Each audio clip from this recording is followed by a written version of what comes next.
मागील काही दिवसांपूर्वी कठोरा गांधी रस्त्यावर एका नाल्यात कुजलेल्या अवस्थेत सापडलेल्या मृतदेहाबाबत पोलिसांनी चौकशी केली। त्यातून लव्ह, सेक्स, पेशम आणि धोका असे सूत्र असलेली मर्डर मिस्ट्री समोर आली।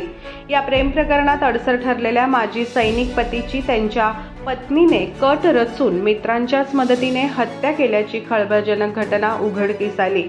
भारतीय सैन्यातून निवृत्त झालेले माजी सैनिक तथा सध्या रेल्वेत नोकरीला असलेले मिलिंद सौदागर वाघ, वय वर्ष 42 असे या मृतकाचे नाव आहे। नांदगाव पेठ पोलिसांनी एका महिलेसह 3 युवकांना या प्रकरणी अटक केली आहे। पोलीस सूत्रांनी दिलेल्या माहितीनुसार मृतक मिलिंद हे भारतीय सैन्यातून निवृत्त झाल्यानंतर भारतीय रेल्वेमध्ये उदखेड येथे रेल्वे गेटवर गार्ड म्हणून काम करत होते। त्यांना सेनेची पेन्शन आणि रेल्वेचा पगार होता, परंतु काही महिन्यांपासून त्यांची पत्नी राहते घर आणि पेन्शन नावाने करून घटस्फोट देण्यासाठी त्यांच्यावर दबाव आणत असे। याच कारणांवरून वाद वाढल्यामुळे माजी सैनिकांची पत्नी तिच्या प्रियकरासोबत राहत होती।